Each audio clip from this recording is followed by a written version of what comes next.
after the election being over, Sarah Palin's in the news as the campaign postmortems are being written. More on the behind-the-scenes story of the McCain-Palin campaign. Joining me, John Heilman of New York Magazine and Suzanne Smalley of Newsweek.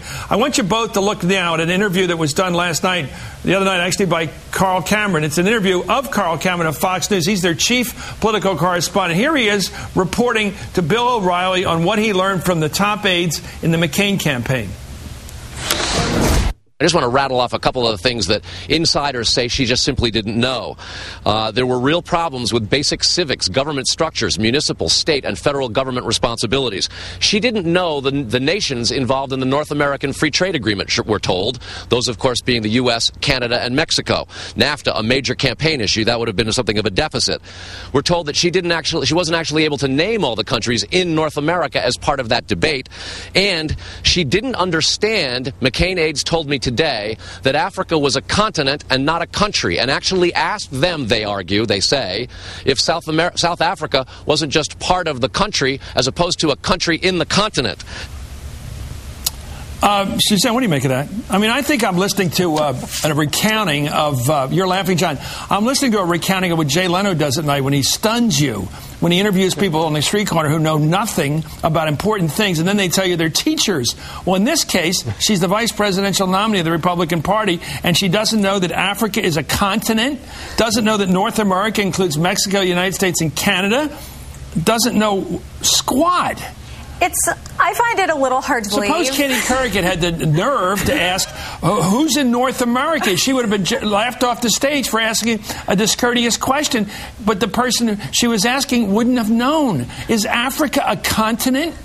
She would have been mocked for asking that question. You wonder if the animosity that she generated with some of her antics on the campaign and just absolutely driving her handlers crazy by ignoring them and not taking directions has spurred people to exaggerate. An accusation? No. Are you saying that she did know that Africa was a continent and did know that South Africa was a country, not sort of a geographic region? You saying that you dispute the story? That's fair enough. You dispute the story. I don't know if I just have questions about how somebody could become governor of a state and not know that Africa is a continent.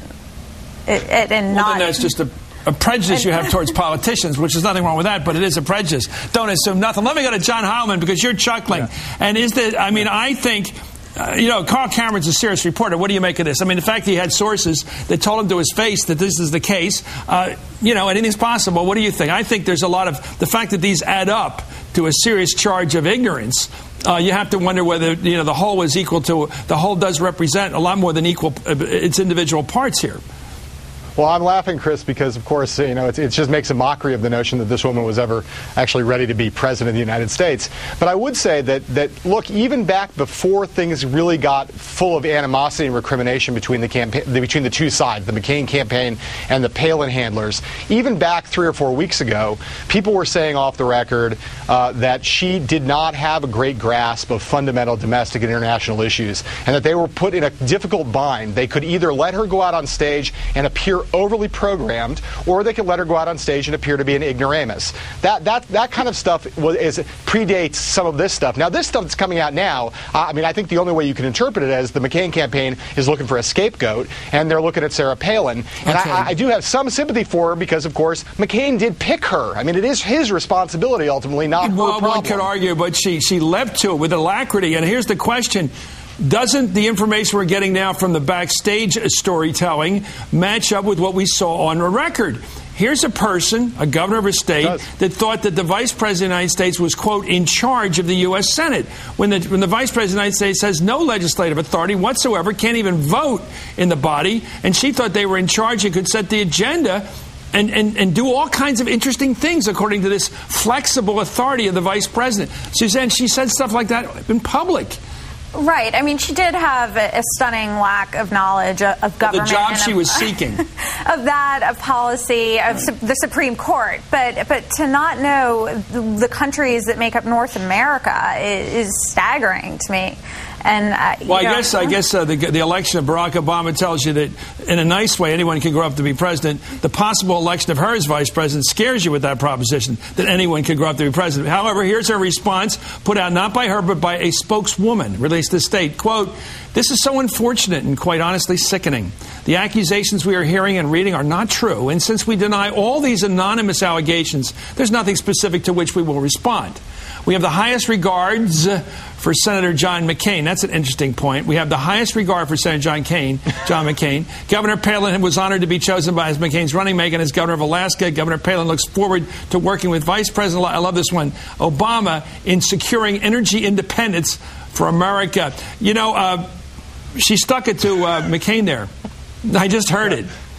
Yeah, don't call us, we'll call you, I guess would be the response of the Obama administration. But I do think, you know, it's interesting, Chris. I mean, the question is whether this is actually going to hurt her down the line. I mean, there's no question that there's going to be there's this big fight that's brewing in the Republican Party. And for people who love Sarah Palin, seeing her scapegoated by the McCain campaign, it may not actually hurt her among her base, which considers her, you know, to have been mistreated, malhandled by the McCain campaign. And I'm not sure does her base in the long run know that North America consists of Canada, the United States, and Mexico. I think you're underestimating her base. I mean, that's not most. Perhaps we should administer a quiz, Chris.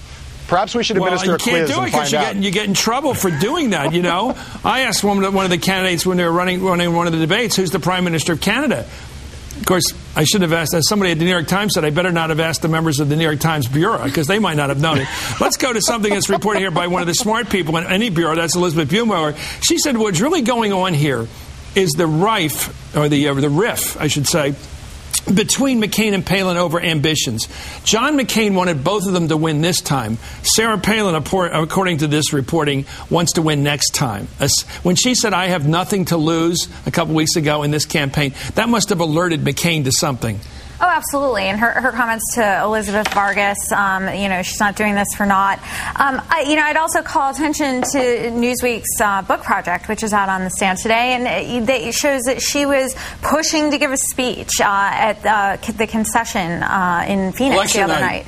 Yeah, she and brought the speech it's with her. It's not done. And, you know, this is the sort of end of McCain's quest. He's put so much of his heart into it, and it offended people. Well, you know what offended possibly, and that's a lot of Hillary Clinton supporters from the primaries. John Howman, you and I talked about that a lot. Completely. The attempt by the Republican Party to poach what they thought to be women voters. In fact, only 1 in 5 Hillary voters, and I would bet a lot of them were men, very conservative men who voted both for Hillary and for John McCain. I don't think those were women who were concerned about women's issues switching over to the R side. What do you think? Right. We don't know for sure. I think it was like the worst kind of identity politics the Republicans were playing, I think. They just assumed if you slapped any woman on the ticket that would be somehow attractive to Hillary's voters. And, you know, Hillary's voters liked Hillary, A, because they loved her, and B, because they liked the things that she represented. And Sarah Palin, I mean, whatever else you want to say about Hillary Clinton, she's no dummy. And she's certainly not an evangelical or the various kind of populist stances that Sarah Palin embodied. You mean like naming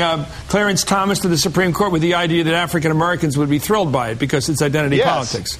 Correct, exactly the same thing. They just thought all you had to do was name a woman, and all these women who were offended by Barack Obama would suddenly swamp over there. And it turns out they all looked up and said, wait a minute, this woman doesn't represent anything that we believe in. We are democratic women who have beliefs in democratic policies, and we're going to go with the Democratic ticket in the long run once there was a little unity that was brought together at the Democratic convention. And honestly, I think it's fair to say that all people look up to the Vice President, the President of the United States. They believe that people who seek those offices should be intellectually prepared for those jobs. They don't think it's the average person who fails a jaywalking test with Jay Leno at night should have the job. Anyway, John Howman, Suzanne Smalley.